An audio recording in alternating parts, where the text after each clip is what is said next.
बिस्मिल्लाहिर्रहमानिर्रहीम अस्सलाम वालेकुम welcome to literature with WB. और आज हम जो सीरीज़ स्टार्ट करने वाले हैं वो है सोशल लिंग्विस्टिक्स की 9061 कोड। और इसका आज हम फर्स्ट चैप्टर डिस्कस करेंगे इंशाल्लाह इस वीडियो में। तो विदाउट एनी फर्दर डिले आज के इस वीडियो को शुरू करते हैं।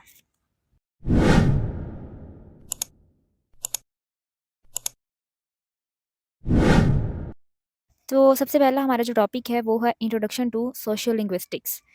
अगर हम बात करें इस सोशल लिंग्विस्टिक्स वर्ड की, तो इसको हम लोग 2 पार्ट में डिवाइड करेंगे। तो सबसे पहला जो होगा वो होगा सोशियो। सोशियो मीन्स सोसाइटी और linguistics mean the study of language, ठीक है? और अगर हम इसको कंबाइन करेंगे तो हमारे पास जो डेफिनेशन बनेगी वो ये बनेगी, the study of language in relation to society, ठीक है? मतलब ये है कि सोसाइटी में रहते हुए लैंग्वेज को समझना, ठीक है? इसमें किस किस तरह से हम लोगों ने लैंग्वेज को यूज़ करना है, लैंग्वेज हम लोग यूज़ करते क्यों हैं, किस तरह से करना है, कौन से कॉन्टेक्स्ट में कौन-सी बात करनी है। All these things we will discuss in this course socio linguistics. तो सबसे पहला हमारे पास टॉपिक है इंट्रोडक्शन टू सोशल लिंग्विस्टिक्स।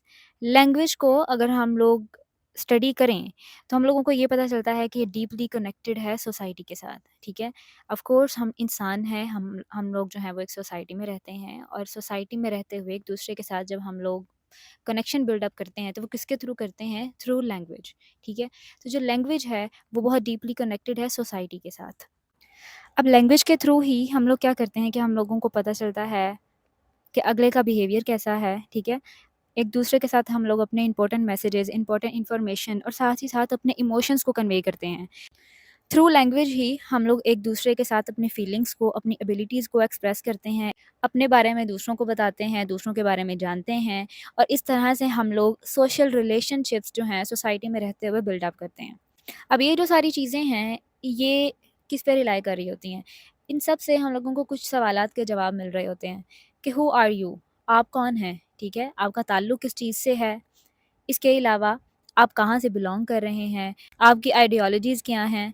आपके बिलीव्स क्या हैं? और आप किस तरह से सोसाइटी में फिट इन आ सकते हैं? अब लैंग्वेज और सोसाइटी जो हैं, ये इंटर रिलेटेड हैं आपस में, ठीक है? एक-दूसरे पर इन्फ्लुएंस रखते हैं। हम लोगों ने किस तरह से एक-दूसरे के साथ बात करनी है, ठीक है? ये हम लोगों को लैंग्वेज बताती है। हम लोगों ने सोसाइटी में रहते हुए किस तरह से एक-दूसरे के साथ इंटरैक्ट करना है, ये बात हम लोगों को लैंग्वेज बताती है, ठीक है? लैंग्वेज ही हम लोगों को सोशल इंटरैक्शन सिखाती है, वही शेप करती है ये सब कुछ। और सम टाइम्स ऐसा होता है कि जो लैंग्वेज आप यूज़ कर रहे होते हैं ना, उसी के बेस पे आपको जज किया जाता है, ठीक है? आपका बिहेवियर क्या है, क्योंकि जब हम लोग लैंग्वेज यूज़ करते हैं ना, तो उस टाइम सामने वाले को अच्छा खासा पता चल जाता है कि ये किस टोन में बात कर रहा है, इसका बिहेवियर क्या है, ठीक है? कौन-सी लैंग्वेज है और इसी इसी बुनियाद पे अगला इंसान हम लोगों को जज कर लेता है कि ये किस किस्म का इंसान होगा, ठीक है? इसीलिए ये एक ऐसी चीज़ है जिसको कि निग्लेक्ट नहीं किया जा सकता। इसीलिए जो लैंग्वेज है, वो एक सोशल एस्पेक्ट है और इसको हम लोग इग्नोर नहीं कर सकते। नेक्स्ट अगर हम लोग बात करें तो हमारे पास है व्हाट इज़ सोशल लिंग्विस्टिक्स। अब सोशल लिंग्विस्टिक्स की डिफरेंट डेफिनेशंस जो कि डिफरेंट लिंग्विस्ट ने हम लोगों को दी, ये हम लोग देखते हैं। सबसे पहला है कि social linguistics is the study of how language and society are connected, ठीक है? सोशल लिंग्विस्टिक्स जो है वो इस चीज़ की स्टडी है कि किस तरह से लैंग्वेज और सोसाइटी आपस में कनेक्टेड हैं, ठीक है? ये हम लोग पीछे भी इसके बारे में डिटेल से बात कर चुके हैं कि किस तरह से एक-दूसरे के साथ कनेक्टेड हैं ये दोनों चीज़ें। हडसन ने एक डेफिनेशन दी थी सोशल लिंग्विस्टिक्स की, जिसके मुताबिक वो ये कहते हैं कि the study of language in relation to society, ठीक है? लैंग्वेज को स्टडी करना सोसाइटी के रिलेशन में रहते हुए, ठीक है? In the sense of society हम लोग लैंग्वेज को स्टडी करते हैं, इसको हम लोग सोशल लिंग्विस्टिक्स का नाम देते हैं। इसके अलावा ट्रुगिल जो है वो हम लोगों को सोशल लिंग्विस्टिक्स की डेफिनेशन देते हैं कि the study of language as a social and cultural phenomena in social linguistics, ठीक है? पहले ऊपर उन्होंने सिर्फ ये बताया कि हम लोग जो हैं वो लैंग्वेज को in the relation to society जो है वो उसकी स्टडी करते हैं, इसको हम लोग जो है वो सोशल लिंग्विस्टिक्स कहते हैं। इन्होंने एक चीज़ का इजाफा किया है कल्चरल फिनोमिना को, ठीक है? कि कल्चरल फिनोमिना को भी समझना, ठीक है? लैंग्वेज को तो समझना ही समझना है in the sense of society, लेकिन साथ में कल्चरल फिनोमिना को भी समझना, इसको हम लोग जो हैं वो सोशल लिंग्विस्टिक्स का नाम देंगे। सोशल लिंग्विस्टिक्स जो है ना, इसकी एक बहुत वाइड रेंज है, ठीक है? बहुत ज़्यादा टॉपिक्स जो हैं ये कवर करती है। फॉर एग्ज़ाम्पल इसमें डायलेक्ट आते हैं, ठीक है? ये डिफरेंट आप कह लें कि लैंग्वेज की टाइप्स आ जाती हैं हमारे पास। इसमें सबसे पहला आता है हमारे पास डायलेक्ट। डायलेक्ट जो है ये हम लोग इसको रीजन कहते हैं या फिर जो क्लास लैंग्वेज होती है ना, सोशल क्लास लैंग्वेज, इसको हम लोग डायलेक्ट कहते हैं। डिफरेंट क्लास के लोग डिफरेंट लैंग्वेजेज़ यूज़ करते हैं, ठीक है? फॉर एग्ज़ाम्पल जो पॉलिटिशियंस होते हैं, वो किसी और तरह की लैंग्वेज यूज़ करते हैं, उनका अपना एक रीजन है, ठीक है? बिल्कुल वैसे ही अगर हम लोग अपने पाकिस्तान के पॉलिटिशियंस की बात करें, ये हमारे नेशनल पॉलिटिशियंस हुए ना, तो ये जो हैं, ये किसी और तरह से अपने डायलेक्ट को यूज़ करेंगे, जबकि जो इंटरनेशनल होते हैं पॉलिटिशियंस, वो अपने हिसाब से अपना डायलेक्ट यूज़ करेंगे। तो इसलिए ये बहुत एक वाइड रेंज को कवर करती है सोशल लिंग्विस्टिक्स, और हर एक चीज़ के बारे में हम लोग स्टडी करते हैं सोशल लिंग्विस्टिक्स में। अभी जो मेन आइडिया है, वो ये है कि जो लैंग्वेज जो है ना, वो ओवर टाइम चेंज होती आ रही है, ठीक है? और ये अब ज़्यादातर जो है, ये किस पे बेस करती है? सिचुएशन पे, कॉन्टेक्स्ट पे, कि कॉन्टेक्स्ट क्या है और सिचुएशन क्या है जिसमें बात हो रही है। और ये साथ में हम लोगों को इस चीज़ के बारे में हेल्प देती है कि हम लोग ये जान सकें कि किसी भी इंसान का बिहेवियर कैसा है, वो किस टोन में बात कर रहा है, और किस तरह से हम लोगों ने एक-दूसरे के साथ कम्युनिकेशन करनी है। सोशल लिंग्विस्टिक्स की रिसर्च पे अगर हम लोग बात करें कि इसकी अगर हम लोग रिसर्च करनी है, तो किस तरह से हम लोग करेंगे। ये बेस करती है डेली लाइफ़ की ऑब्ज़र्वेशन पे, ठीक है? आप किसी भी एरिया के, ठीक है, आप कोई एक एरिया ले लें, आप उनको ऑब्ज़र्व करें, ठीक है? और उसके बाद इन्फॉर्मेशन को गैदर करें। इस चीज़ को हम लोग कहते हैं एम्पिरिकल साइंस। एम्पिरिकल साइंस ऐसी साइंस को कहते हैं जिसमें कि ऑब्जर्वेशंस पे बेस कर रही होती है, ठीक है? आपने मुशाहिदा किया हुआ होता है, आप किसी चीज़ को ऑब्ज़र्व करते हो, ठीक है? और उसके बाद अपनी फिर इन्फॉर्मेशन जो है वो पहुँचाते हो आगे, या देते हो किसी को कि मैंने ये चीज़ें ऑब्ज़र्व की हैं, ठीक है? इसमें जो है, इसको हम लोग थ्योरेटिकल साइंस भी कहते हैं, और इसमें ऑब्जर्वेशंस को ऑर्गेनाइज़ किया जाता है। और जो डिफरेंट थ्योरीज़ हैं, जो बिहेवियरिज़्म पे दी हैं, सोशल बिहेवियरिज़्म पे, उनको अप्लाई करने के बाद फिर नतीजा निकाला जाता है। जो रिसर्चर्स हैं, उनको ज़्यादा इस चीज़ की ज़रूरत होती है कि वो खुद जाएँ और जाकर सोसाइटी को ऑब्ज़र्व करें, और उनका जो है वो अपने ओन एक्सपीरियंसेस के थ्रू भी क्वेश्चंस के आंसर्स दे सकते हैं, ठीक है? मतलब डाटा कलेक्शन के दौरान वो अपने जो भी उन्होंने एक्सपीरियंस किया हुआ हो, वो उसके मुताबिक भी आंसर्स दे सकते हैं। इसके अलावा पर्सनल एक्सपीरियंसेस जो होते हैं डिफरेंट रिसर्चर्स के, वो भी उसमें कंट्रीब्यूट कर सकते हैं, उनमें उनको भी उसमें अपनी रिसर्च में शामिल कर सकते हैं, ठीक है? और इस मेथड को जो नाम दिया जाता है, वो दिया जाता है आर्म चेयर, ठीक है? तो इसका ये मतलब है थिंकिंग एंड रिफ्लेक्टिंग, ठीक है? सबसे पहले सोचना, ठीक है? और उसके बाद रिफ्लेक्ट करना सोसाइटी को। और ये जो चीज़ है, ये भी अप्रोच हमारे लिए जो है वो यूज़फुल रह सकती है, ठीक है? इसके अलावा सोशल लिंग्विस्टिक्स की बेटर अंडरस्टैंडिंग के लिए ये चीज़ समझना बहुत ज़्यादा ज़रूरी है कि जो लैंग्वेज है, वो लिंक्ड करती है सोशल बिहेवियर पे, ठीक है? किसी भी कम्युनिटी का जो सोशल बिहेवियर है, वो उस पे जो है वो रिलाई करेगी। फॉर एग्ज़ाम्पल, एक स्पेसिफिक लैंग्वेज जो है, वो किस तरह से लोगों को आपस में बाइंडिंग करके उसने रखा हुआ है, ठीक है? लोगों को बाइंड करके रखा हुआ है किसी एक लैंग्वेज में, स्पेसिफिक लैंग्वेज में, और किस तरह से सेम वर्ड, जो एक सेम लफ़्ज़ होता है, उसको किसी और सोसाइटी के लोग किस तरह से प्रोनाउंस करेंगे, ठीक है? हर एक की प्रोनंसिएशन का जो स्टाइल होता है, वो डिफरेंट होता है। वर्ड बेशक सेम हो, लेकिन हर एक का, हर एक रीजन का, हर एक कम्युनिटी का अपना-अपना एक स्टाइल होता है उस वर्ड को प्रोनाउंस करने का, ठीक है? और यही सारी चीज़ें जो हैं वो सोशल लिंग्विस्टिक्स में देखी जाती हैं। इसके अलावा नेक्स्ट अगर हम लोग बात करें, तो हमारे पास है scope of linguistics. Social linguistics जो है, वो स्टडी है कि किस तरह से लैंग्वेज जो है वो वर्क करती है डिफरेंट सिचुएशंस में, डिफरेंट कॉन्टेक्स्ट में, in the relation to society. Context जो है, वो कहते हैं एनवायरनमेंट को, ठीक है? फॉर एग्ज़ाम्पल, जो एक स्कूल होता है, स्कूल का कॉन्टेक्स्ट, उसका एनवायरनमेंट कुछ और होता है, वहाँ पे हम लोग जो लैंग्वेज यूज़ करते हैं, वो कुछ और होती है। घर में जो हम लोग लैंग्वेज यूज़ करते हैं, वो कुछ और होती है, वो घर का कॉन्टेक्स्ट होता है, वो घर का एनवायरनमेंट होता है। उसमें जो हम लोग लैंग्वेज यूज़ करते हैं, वो कुछ और होती है, ठीक है? हम लोग की टोन ही बिल्कुल डिफरेंट होती है, घर में बात कर रहे हों अगर हम लोग तो। तो जो सोशल लिंग्विस्टिक्स है, इसमें यही एग्ज़ामिन किया जाता है कि लैंग्वेज और सोसाइटी का आपस में कनेक्शन क्या है, ठीक है? ये एक्सप्लोर करती है कि क्यों लोग जो हैं वो डिफरेंट बोलते हैं, ठीक है? डिफरेंट सोशल सेटिंग्स के लोग डिफरेंट क्यों बोलते हैं? अब यहाँ पे अगर मैं बात करूँ उर्दू बोलने की, जो कराची के लोग हैं वो बहुत डिफरेंट उर्दू बोलते हैं, ठीक है? और बहुत अच्छी उर्दू बोलते हैं, एज़ कम्पेयर टू पंजाब के लोग। और जो पंजाबी है, वो अगर मैं बात करूँ पाकिस्तान की पंजाबी और इंडिया की पंजाबी, इंडियंस जो हैं वो एक खालिस पंजाबी बोलते हैं। बिल्कुल एक डिफरेंट वे में उनकी पंजाबी होती है, और ये सब कुछ क्यों है? क्योंकि उनकी डिफरेंट सेटिंग्स हैं, सोशल सेटिंग डिफरेंट है, इसीलिए उन लोगों की जो लैंग्वेज है उसमें फ़र्क है। नाम तो एक ही है ना, यहाँ पे पंजाबी बोली जाती है, वहाँ पे भी पंजाबी बोली जाती है। लेकिन क्या है कि डिफरेंट सोशल सेटिंग की वजह से उनकी जो प्रोनंसिएशन है, या फिर उनके कुछ वर्ड्स हैं वो चेंज हो जाते हैं, ठीक है? तो इसी के बारे में हम लोग स्टडी करते हैं सोशल लिंग्विस्टिक्स में। और इसमें एक कम्युनिटी है, ठीक है? उसके बारे में भी स्टडी की जाती है और एक किसी भी इंडिविजुअल पे भी स्टडी की जाती है, यानी कि हर एक फ़र्द पे भी स्टडी की जाती है कि कौन-सा फ़र्द किस तरह से बोलता है, क्यों बोलता है, उसके जो सोसाइटी का जो इन्फ्लुएंस रहा है, उसकी लैंग्वेज पे किस तरह से आया है और वो किस तरह से दूसरों से अलग बोलता है। अब हर इंसान दूसरे इंसान से डिफरेंट बोलता है, इसकी कुछ वजूहत होती हैं। हमारे पास इसके सोशल फैक्टर आते हैं, कल्चरल फैक्टर आते हैं, इसके अलावा इकोनॉमिक फैक्टर्स आते हैं, ठीक है? तो ये सारी की सारी जो चीज़ें हैं, जो हमारा बैकग्राउंड है, वो बहुत मैटर करता है। जिसकी वजह से हमारी जो लैंग्वेज है, वो डिफरेंट हो जाती है, हमारी प्रोनंसिएशन में फ़र्क आ जाता है।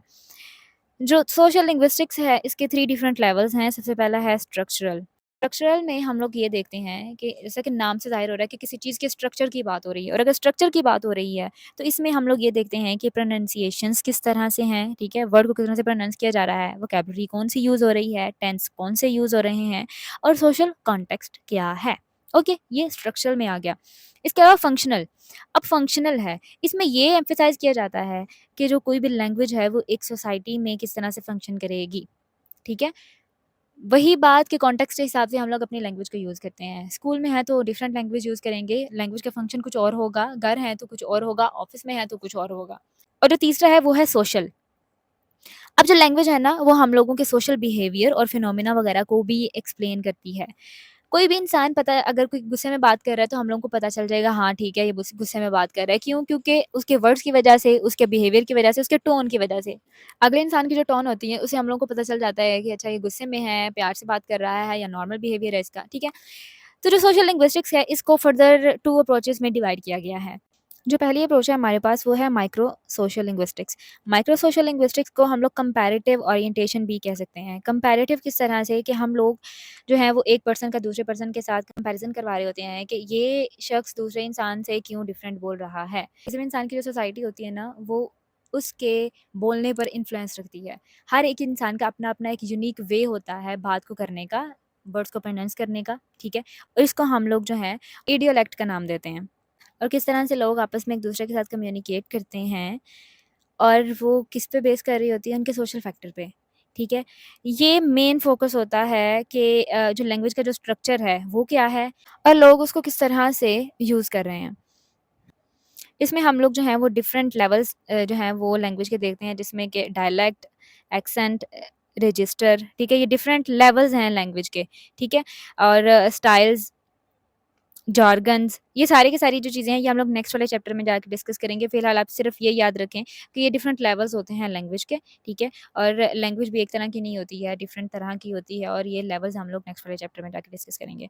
और ये सारे के सारे जो लेवल हैं, ये हम लोगों को उस टाइम पता चलते हैं कि अच्छा ये वाली सेटिंग है तो हम लोगों ने किस तरह से बात करनी है। इसके अलावा जो सेकंड वाली अप्रोच है वो है मैक्रो लिंग्विस्टिक्स। इसमें किस चीज़ के बारे में स्टडी किया जाता है कि जो डिफरेंट लैंग्वेजेज़ होती हैं, वो किस तरह से कौन-सी लैंग्वेज ज़्यादा यूज़ हो रही है और कौन-सी लैंग्वेज को सोसाइटी भूलती जा रही है। उसका फिर यूज़ देखें कम होता है और फिर आहिस्ता-आहिस्ता फिर वो जो लैंग्वेज होती है वो ख़त्म हो जाती है, ठीक है? इसका जो एरिया ऑफ रिसर्च होता है, उसका फ़ोकस ये होता है कि डिफरेंट लैंग्वेज वैराइटीज़ जो हैं, वैराइटीज़ वही जो हम लोग ऊपर पढ़ के आए हैं, डायलेक्ट, एक्सेंट, रजिस्टर, जॉर्गन्स, ये सारे के सारे ये वैराइटीज़ हैं लैंग्वेज की। वैराइटीज़ जो हैं वो डिफरेंट ग्रुप ऑफ पीपल किस तरह से उसको यूज़ करते हैं, ठीक है? में social, economic class, gender, age. अब जेंडर की अगर बात करें ना, तो जो औरतों की लैंग्वेज होती है ना, वो मर्दों की लैंग्वेज से थोड़ा डिफरेंट होती है, ठीक है? वो किसी और तरह से उसको यूज़ करती हैं, उनकी प्रोनंसिएशन में बहुत ज़्यादा फ़र्क होता है। और जो औरतों की जो लड़कियों की जो प्रोनंसिएशन होती है, वो लड़कों की निस्बत काफ़ी ज़्यादा बेहतर होती है, ठीक है? ये मैं नहीं कह रही हूँ, ये रिसर्च बता रही है, ठीक है? ये मैं नहीं कह रही हूँ। तो इसीलिए जो एज ग्रुप होते हैं और जो नेशंस, मतलब ये सारी की सारी जो चीज़ें हैं, ये देखा जाता है इसमें डिफरेंट जो लोग हैं वो किस तरह से लैंग्वेज को डिफरेंट सेटिंग्स में यूज़ करते हैं, ठीक है? अब हमारे पास कुछ एस्पेक्ट्स हैं जो कि सोशल लिंग्विस्टिक्स के अंडर हम लोग इनको डिस्कस कर सकते हैं। सबसे पहला हमारे पास है लैंग्वेज एंड कल्चर। अब लैंग्वेज और कल्चर ये आपस में डीपली इंटरकनेक्टेड हैं। अब जो कल्चर है, कल्चर वो बनाया जाता है, ठीक है? क्रिएट किया जाता है और उसको मेंटेन किसके थ्रू किया जाता है? लैंग्वेज के थ्रू। और ये जो प्रोसेस है, जब हम लोग पैदा होते हैं ना, ये तभी से स्टार्ट हो जाता है। जब एक बच्चा पैदा होता है ना, तो वो दुनिया में पैदा होने वाले सब बच्चों की तरह ही होता है। लेकिन फिर आहिस्ता-आहिस्ता जब वो बड़ा होता है, जब उसका एनवायरनमेंट के साथ इंटरैक्शन होता है, तब जाके उसकी पर्सनैलिटी बिल्डअप होती है। उसको ये पता चलता है कि उसने लैंग्वेज कौन-सी यूज़ करनी है, उसकी आइडेंटिटी क्या है और उसका किस कल्चरल ग्रुप से उसका ताल्लुक है, ठीक है? उसका कल्चर क्या है। अब ये जो आइडिया है ये डिस्कस किया था कन्फ्यूशियस ने, और इसका ये कहना था कि ह्यूमन लाइफ, उसके ओपिनियंस और उसकी जो लैंग्वेज होती है, ये सारे के सारे उसके एक्सपीरियंसेस की वजह से मोल्ड होते हैं, ठीक है? उसी की वजह से बनते हैं। जो इंसान एक्सपीरियंस करेगा, बिल्कुल वैसे ही उसकी लाइफ बनती जाएगी, और जो-जो चीज़ें वो एक्सपीरियंस करेगा, उसकी ओपिनियंस उसी के मुताबिक जो है वो बिल्ड अप होंगे। उसको पता चलेगा कि मैंने लैंग्वेज कौन-सी यूज़ करनी है। क्योंकि ये जो लोग होते हैं फिज़िकली और मेंटली सेम होते हैं, ठीक है? ब्रोक्स ने एक चीज़ फाइंड आउट की और इसने ये कहा कि जो इंटरैक्शन होता है ना हम लोगों का सोसाइटी के साथ, यही शेप करती है हम लोगों के डिफरेंट कल्चरल नॉर्म्स को, ठीक है? और हम लोगों को ये बताया जाता है कि आपका जो बिहेवियर होगा वो डिफरेंट प्लेसेस में कौन-सा एक्सेप्टेबल होगा, ठीक है? कहाँ पे कौन-सी बात करनी है और कहाँ पे कैसा बिहेवियर रखना है। ये सारी की सारी चीज़ें इंसान आहिस्ता-आहिस्ता ही सीखता है। लैंग्वेज जो है वो एक की रोल प्ले करती है हम लोगों का कल्चर बनाने में, ठीक है? कल्चर को बनाने में, कल्चर को एक्सप्रेस करने में। हंटर्स ने ये बोला था कि जो कल्चर होता है ना, वो इसमें हम लोगों के बिलीव्स आ जाते हैं, हमारी प्रैक्टिसेस आ जाती हैं, इसके अलावा हमारी जो लैंग्वेज होती है वो आ जाती है। हर एक चीज़ हम लोग कल्चर से ही सीखते हैं, और ये सारी की सारी जो चीज़ें हैं, ये किसी भी इंसान पे इन्फ्लुएंस रखती हैं और उनकी लैंग्वेज को शेप करती हैं। इसी तरह से जो साइफ़र वर्ब हाइपोथेसिस है हमारे पास, उसमें हम लोगों को ये बताया जाता है कि जो लैंग्वेज होती है, वो किसी भी इंसान की थॉट्स पे और उसके पर्सपेक्टिव पे असरअंदाज़ होती है, ठीक है? इन्फ्लुएंस रखती है। इसी तरह से वो लोग जो आपस में सेम कल्चर जो है वो शेयर तो करते हैं, लेकिन वो डिफरेंट लैंग्वेजेज़ बोलते हैं। हो सकता है उनका जो दुनिया को देखने का एक नज़रिया है, वो दूसरों से अलग हो, ठीक है? एक-दूसरे से अलग हो। उसके बाद हमारे पास जो नेक्स्ट एस्पेक्ट है, जो कि हम लोग सोशल लिंग्विस्टिक्स के अंडर डिस्कस कर सकते हैं, वो है लैंग्वेज एंड जेंडर। अब ये बिलीव है कि जब मेन और वुमेन होते हैं, वो लैंग्वेज को डिफरेंटली यूज़ करते हैं। वही बात जो मैंने पीछे की थी कि मेन और वुमेन जो हैं, वो डिफरेंटली लैंग्वेज को यूज़ करते हैं, और ये एक ही ज़ुबान में नहीं, बल्कि तमाम ज़ुबानों में ऑब्ज़र्व किया गया है। जो बिहेवियर होता है हर इंसान का, मैन और वुमन का, वो डिफरेंट होता है, और बिहेवियर पे ही हम लोगों की जो लैंग्वेज है वो रिलाई कर रही होती है। कि जो लैंग्वेज जो है वो जिस भी बिहेवियर में बोली जाए। इसलिए हम लोग ये कह सकते हैं कि जो मेन और वुमन हैं, दोनों का अपने-अपने जो है ना वो यूनिक वेज़ होते हैं लैंग्वेज को यूज़ करने के। नेक्स्ट अगर हम लोग बात करें तो हम लोग ये देख लेते हैं relationship with other disciplines. Social linguistics का जो रिलेशनशिप है वो हम लोगों ने देखना है डिफरेंट डिसिप्लिन्स के साथ। सोशल लिंग्विस्टिक्स जो है इसको हम लोग दूसरी फ़ील्ड के साथ कनेक्ट कर सकते हैं। जो साइंस की जो दूसरी फ़ील्ड्स हैं ना, उसके साथ हम लोग कनेक्ट कर सकते हैं। क्यों? क्योंकि जो हम लोग इसमें ये देखते हैं कि किस तरह से लैंग्वेज जो है वो सोसाइटी के साथ इंटरैक्ट करती है। फॉर एग्ज़ाम्पल इसको हम लोग कल्चर से रिलेट करके पढ़ सकते हैं। क्यों? क्योंकि ये चीज़ किसमें आएगी? लिंग्विस्टिक्स एंथ्रोपोलॉजी में। कुछ लोग जो हैं वो लैंग्वेज को इकोनॉमिक एंगल से और लीगल रीज़न्स की बुनियाद पे भी स्टडी करते हैं, ठीक है? जिसकी वजह से ये भी एक्सप्लोर करती है कि किस तरह से लैंग्वेज और कल्चर जो हैं वो इफ़ेक्ट करते हैं इस चीज़ पे कि हम लोग क्या सोचते हैं, ठीक है? ओवरऑल अगर बात करें तो जो सोशल लिंग्विस्टिक्स है वो डिफरेंट सब्जेक्ट्स के साथ लिंक्ड है, जिसमें फ़िलॉसफ़ी, साइकोलॉजी, और जिसमें हम लोग डायलेक्ट के बारे में स्टडी करते हैं और बाकी साइंसेज़ के बारे में। मज़ीद अगर हम लोग आगे जाएँ तो हमारे पास कुछ कॉमन रिसर्च मेथड्स हैं, ठीक है? उनको हम लोग स्टडी कर लेते हैं। सोशल लिंग्विस्टिक्स जो है ये देखती है कि जो लोग हैं वो यूज़ किस तरह से करते हैं लैंग्वेज को डिफरेंट सिचुएशंस में। इसमें डिफरेंट जो लैंग्वेज के पैटर्न्स हैं ना, उनको यूज़ किया जाता है नॉन लिंग्विस्टिक रियलिटी में। नॉन लिंग्विस्टिक रियलिटी से क्या मुराद है? जिसमें कि रेसिकल, जेंडर, क्लास, एथनिक आइडेंटिफिकेशन, ठीक है? और दूसरे फैक्टर्स आ जाते हैं। ये सारे के सारे ऐसे फैक्टर्स हैं जो कि नॉन लिंग्विस्टिक्स को हम लोग इनको बोलेंगे, नॉन लिंग्विस्टिक रियलिटी। अब हमारे पास रिसर्च ट्रेडिशंस हैं सोशल लिंग्विस्टिक्स में, उसको हम लोग देख लेते हैं। 3 डिफरेंट मेथड हैं। सबसे पहले है वेरिएशनिस्ट, दूसरा है सोशल कंस्ट्रक्टिविस्ट, और तीसरा है एथनोग्राफिक। सबसे पहले हम लोग जो हैं वो वेरिएशनिस्ट को देखते हैं। वेरिएशनिस्ट जो है ये एक अप्रोच है, ठीक है? जिसमें सोशल लिंग्विस्टिक्स में इसको यूज़ किया जाता है डाटा को क्रिएट करने में on the base of observation, ठीक है? ऑब्जर्वेशन की जाती है और वो उस ऑब्जर्वेशन से जितना भी डाटा और जितना भी इंफॉर्मेशन होती है उन सबको कलेक्ट किया जाता है। इसमें इस चीज़ के बारे में स्टडी की जाती है कि डिफरेंट सोशल फैक्टर्स की वजह से लैंग्वेज क्यों चेंज हो जाती है। टैगलिया मॉट ने 3 मेन पॉइंट्स बताए हैं जो कि वेरिएशनिस्ट रिसर्च को यूनिक बनाती है। सबसे पहला क्या है कि जो लैंग्वेज है वो चेंज होती है सिचुएशंस के हिसाब से। कॉन्टेक्स्ट के हिसाब से हम लोग लैंग्वेज का यूज़ करते हैं, ठीक है? जहाँ पे मैं कॉन्टेक्स्ट की बात करती हूँ ना, तो आप लोग अपने ज़हन में स्कूल और घर के एग्ज़ाम्पल लेके आ सकते हैं कि स्कूल में हम लोग किसी और तरह बोलते हैं और घर में हम लोग किसी और तरह बोलते हैं, ठीक है? अब बार-बार मैं एक ही एग्ज़ाम्पल नहीं दे सकती, जहाँ पर मैं कॉन्टेक्स्ट का ज़िक्र करूँ तो आप अपने ज़हन में ये एग्ज़ाम्पल ला के तो खुद को समझा लिया करें कि अच्छा ये बात है। उसके बाद language is always evolving. Language जो है वो हमेशा इवॉल्व होती रहती है। डे बाय डे हमारी लैंग्वेज में कुछ वर्ड्स ऐड होते हैं और कुछ वर्ड्स जो हैं वो हज़फ हो जाते हैं, मीन्स उसमें से निकल जाते हैं, ठीक है? उसके अलावा जो थर्ड वाला है वो है language Carey's social meanings not just words, ठीक है? लैंग्वेज जो हम लोग बोलते हैं वो सिर्फ़ अल्फ़ाज़ नहीं होते हैं, बल्कि वो एक मीनिंग रखते हैं। मीनिंग भी कौन-सा? Social meaning. सोशल मीनिंग किस तरह से? क्योंकि हम लोगों ने लैंग्वेज को सोसाइटी में रहते हुए यूज़ करना है, तो सोसाइटी के हिसाब से ही हम लोग उसका मीनिंग को इंटरप्रेट करेंगे। और ये किस तरह से करेंगे कि जिस कॉन्टेक्स्ट में वो बात हो रही होगी ना, हम लोग को पता चल जाएगा अच्छा ठीक है, ये इस कॉन्टेक्स्ट में बात हो रही है तो इसका मतलब ये निकलेगा, ठीक है? तो ये 3 मेन पॉइंट्स जो थे वो इन्होंने दिए थे। अब इस अप्रोच के कुछ की कॉन्सेप्ट्स हैं, उनको हम लोग डिस्कस कर लेते हैं। सबसे पहला है स्पीच कम्युनिटी। अभी जो रिसर्चर होता है ना, वो जिस कम्युनिटी को उसने ऑब्ज़र्व करना होता है, वो उस कम्युनिटी के साथ बिल्कुल जाके घुल-मिल जाता है, ठीक है? वहाँ पे जाके एक्ट करता है किस तरह से ऑब्ज़र्वर का भी और पार्टिसिपेंट का भी, ठीक है? वो उस कम्युनिटी के जाके एक हिस्सा बन जाता है और वहाँ पे जाके उनको ऑब्ज़र्व भी करता है और उनके साथ जो है वो उसी कम्युनिटी में पार्टिसिपेट भी करता है। उसके अलावा वर्नाक्युलर ये रेफ़र करता है एवरीडे स्पीच को, ठीक है? या फिर एक कैजुअल स्टाइल की जो स्पीकिंग होती है उसको। इसको हम लोग स्टाइल कहते हैं या फिर एवरीडे स्पीच कहते हैं कि एवरीडे स्पीच लोग जो हैं वो किस तरह से बात करते हैं कि वो अटेंशन भी हासिल कर लें लोगों की और लोग जो हैं वो उनकी बात भी समझ जाएँ, ठीक है? मतलब वो किस तरह से बात कर रहे हैं। उसके अलावा क्वांटिटेटिव अप्रोच। क्वांटिटेटिव अप्रोच का मतलब होता है इसमें हम लोग नंबर्स काउंट करते हैं, ठीक है? जहाँ पे क्वांटिटेटिव का वर्ड यूज़ होगा ना मीन्स के वहाँ पर नंबर्स की बात हो रही है। अब इसमें जो रिसर्चर होता है वो ये ऑब्ज़र्व करता है कि जो स्पीकर जो है वो चूज़ करता है डिफरेंट लैंग्वेज फॉर्म्स को, ठीक है? और जो अब फिर वो ऑब्ज़र्व करता है कि वो कौन से पैटर्न को फ़ॉलो करता है, ठीक है? और फिर इस तरह से वो डिफरेंट मेंबर्स को देखेगा कि कौन-सा मेंबर कौन-सी लैंग्वेज को यूज़ कर रहा है, कौन-सा स्टाइल उसने चूज़ किया है और इस तरह से फिर वो काउंटिंग करेगा उनकी और फिर वो नंबर्स में ये जो डाटा होगा ये नंबर्स में आता है।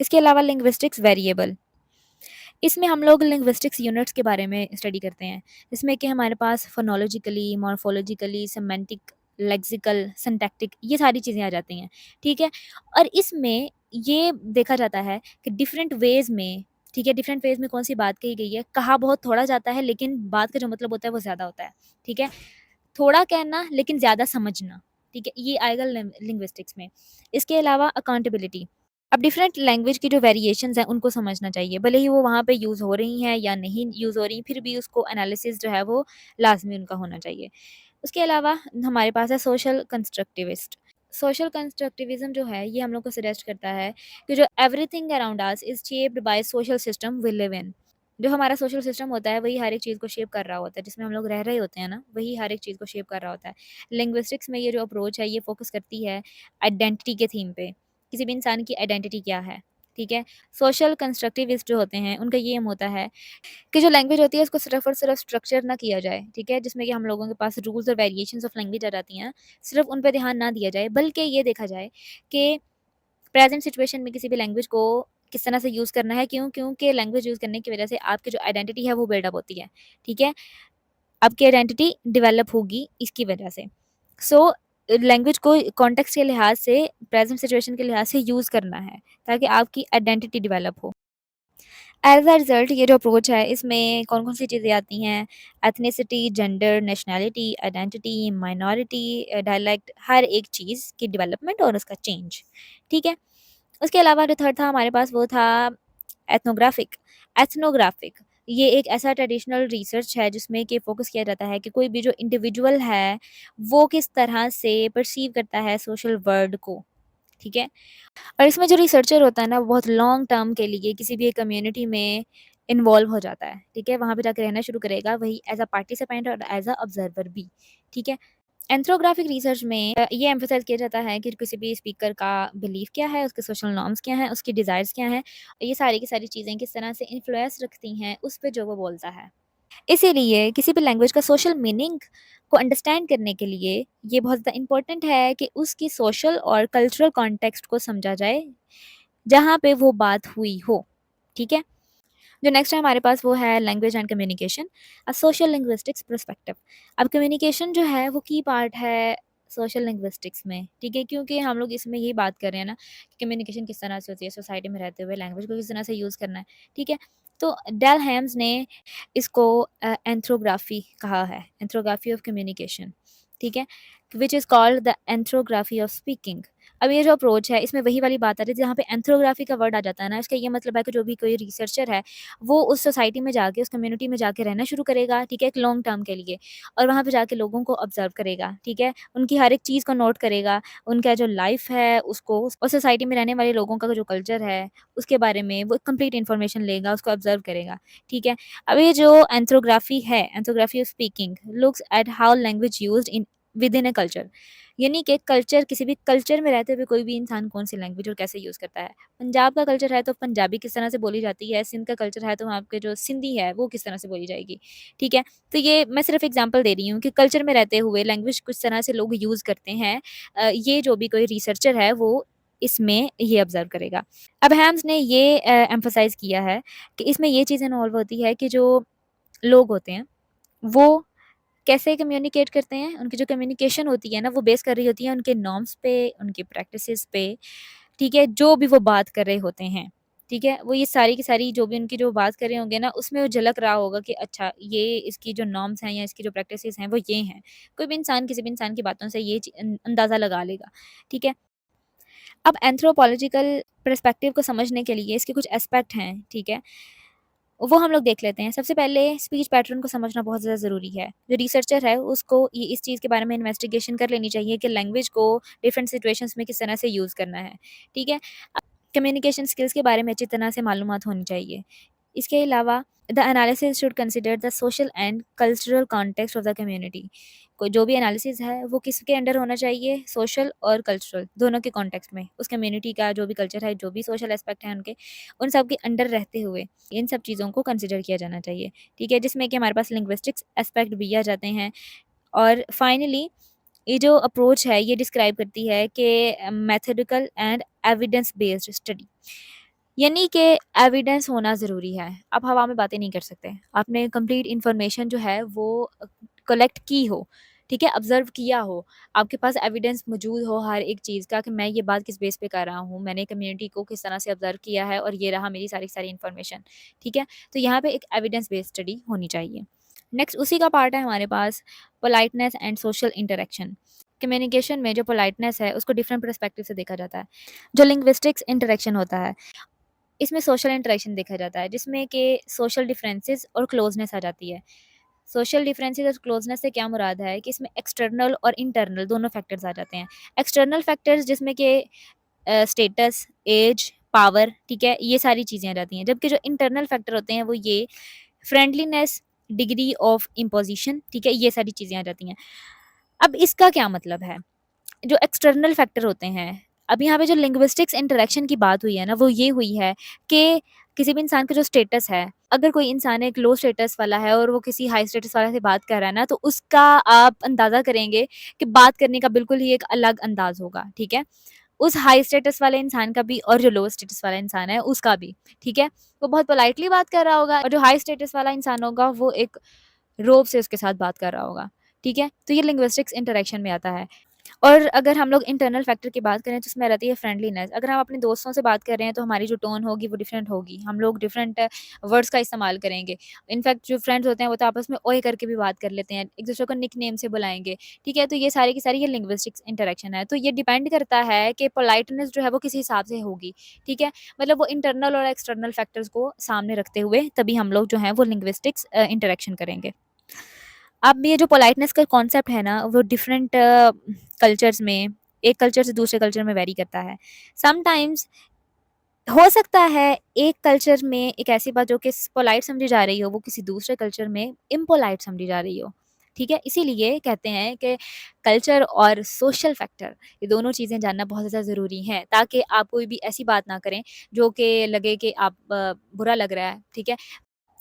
फॉर एग्ज़ाम्पल अगर अफ्रीका में ये बात की जाए, किसी वुमन को कह दिया जाए ओवरवेट, तो वो ना उनके लिए ये बात होगी एक पोलाइटनेस वाली, ठीक है? कि वो उसको हेल्दी कहना चाह रहे हैं।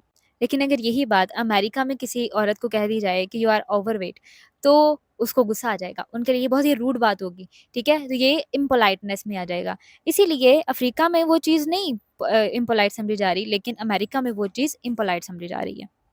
इसी तरह से कुछ कल्चर्स में ये कहा जाता है कि औरतों से उनकी उम्र और मर्दों से उनकी कमाई नहीं पूछनी चाहिए, ठीक है? मतलब बुरा समझा जाता है।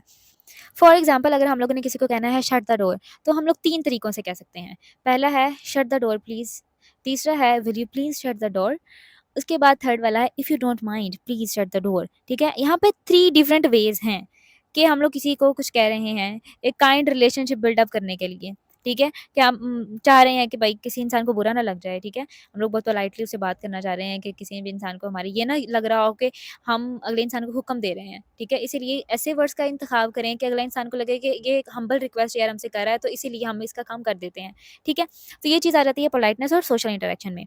इसके अलावा politeness strategies used in language, social linguistics में और कन्वर्सेशन एनालिसिस में जो पोलाइटनेस स्ट्रैटेजीज़ हैं ना, ये ऐसे एक्शंस को कहा जाता है कि इसमें सामने वाले की जो फीलिंग्स हैं उसको प्रोटेक्ट किया जाता है, ठीक है? उनको ऑफेंड नहीं किया जाता, ठीक है? उनकी जो इज़्ज़त है या फिर समझ लें कि उनकी जो फीलिंग्स है ना, उनको प्रोटेक्ट करने की कोशिश की जाती है, ठीक है? रॉबर्ट लैकॉफ ने 3 की रूल्स दिए हैं पोलाइट रहने के। पहला क्या है? अवॉइड इम्पोजिंग ऑन अदर्स, दूसरों पे मुसल्लत होना छोड़ दें। सेकंड है ऑफर चॉइसेस, दूसरों को चॉइसेस ऑफर करें, ठीक है? लाइक ऑप्शंस दें उनको।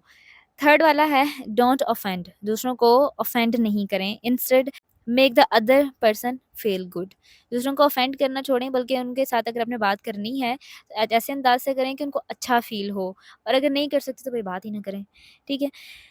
अब यहाँ पे 2 मेन टाइप्स हैं पोलाइटनेस की, ठीक है? पॉजिटिव पोलाइटनेस स्ट्रैटेजी है, दूसरा है नेगेटिव पोलाइटनेस स्ट्रैटेजीज। पहला है, ये शो करवाता है friendliness to reduce any offence, ठीक है? इसमें फ्रेंडलीनेस आ जाती है, ठीक है? इसमें ऑफेंस नहीं किया जाता है किसी को भी, ठीक है? और इसमें एक दूसरे के साथ जोक्स भी कर लिए जाते हैं, उनको निक नेम्स वगैरह से भी बुला लिया जाता है। नेगेटिव पोलाइटनेस स्ट्रैटेजीज जो हैं इसमें किसी को रिस्पेक्ट दी जाती है और बहुत मिनिमाइज कर दिया जाता है ऑफेंस को, ठीक है? अब ब्राउन और लेविंसन ने फर्दर जो है वो पोलाइटनेस स्ट्रैटेजीज़ को 4 टाइप्स में एक्सप्लेन किया है। बहुत ज़्यादा इंपॉर्टेंट है ये आपको पेपर में भी आ सकती हैं। पहला है valid on record. Valid on record जो है ये क्लोज़ रिलेशनशिप्स वगैरह में यूज़ होता है, जब इन्फॉर्मेशन जो है वो इमीडिएटली आपको डिलीवर करनी हो, ठीक है? फॉर एग्जाम्पल इसमें ना आप ये कह सकते हैं कि आप किसी को या तो कोई टास्क दे रहे हैं इमीडिएटली, ठीक है? अर्जेंटली कोई सिचुएशन है उसमें आप किसी को एक कोई टास्क दे रहे हैं। फॉर एग्जाम्पल हम लोग जो है वो कोई चलते-चलते गिरने लगता है, तो हम लोग उसको कहते हैं ध्यान से, ठीक है? वॉच योर स्टेप, ठीक है? मतलब ये एक हिसाब से एक अर्जेंटली हम लोगों ने अगले बंदे को एक कमांड दी है, एक टास्क दिया है, ठीक है? इसके अलावा shut the door behind you, दरवाज़ा बंद कर दो, ठीक है? मतलब कोई अंदर आ रहा है तो इसीलिए आप उसको अर्जेंटली आप उसको बोलेंगे कि जब आप अंदर आओ तो दरवाज़ा बंद कर दो, ओके? इसके अलावा थर्ड जो एग्ज़ाम्पल है हमारे पास वो ये है कि लीव इट एंड गो, ठीक है? छोड़ो इसको और जाओ।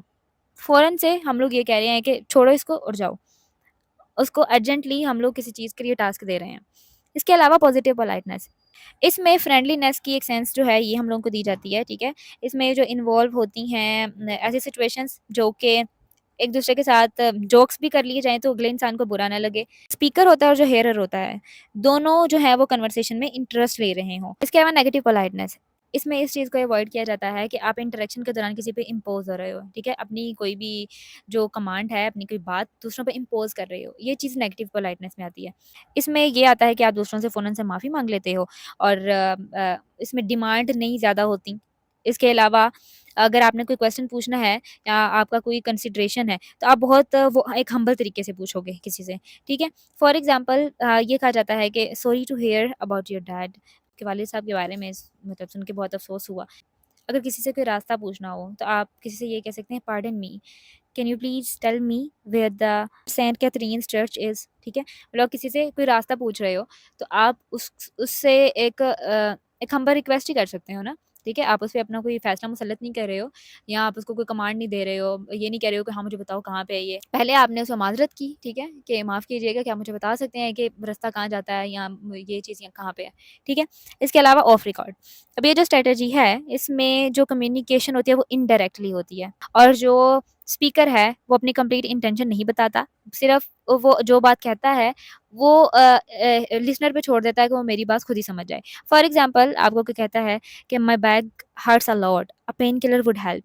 आप उसे पेन किलर नहीं माँग रहे हो, आप सिर्फ़ ये कह रहे हो कि मेरी कमर में बहुत ज़्यादा दर्द है और पेन किलर से मुझे फ़र्क पड़ सकता है, ठीक है? आप इनडायरेक्टली किसी इंसान को मतलब लिसनर को ये कह रहे हो कि मुझे पेन किलर दे दो, ठीक है? तो यहाँ से क्या है कि उसने एक पेन किलर माँगी नहीं है, बस उसने कहा है कि पेन किलर जो है वो मेरी दर्द को कम कर सकता है, ठीक है? तो ये था आज का लेक्चर, होप सो कि आपको इसकी समझ आई होगी। आई नो वीडियो थोड़ी-सी लंबी हो गई है, लेकिन मैं उम्मीद करती हूँ कि आपको इस चैप्टर की समझ आई होगी। चैनल पे नए हैं तो प्लीज़ सब्सक्राइब कर दें और वीडियो पसंद आई हो तो लाइक भी कर दें। इन स्लाइड्स का लिंक मैं डिस्क्रिप्शन बॉक्स में दे दूँगी। अगर फिर भी आपको कोई क्यूरी हो तो आप मुझसे इंस्टाग्राम पे राब्ता कर सकते हैं। इंशाल्लाह फिर मिलते हैं नेक्स्ट वाली वीडियो में, तब तक अपना ख्याल रखिएगा। अल्लाह हाफ़िज़।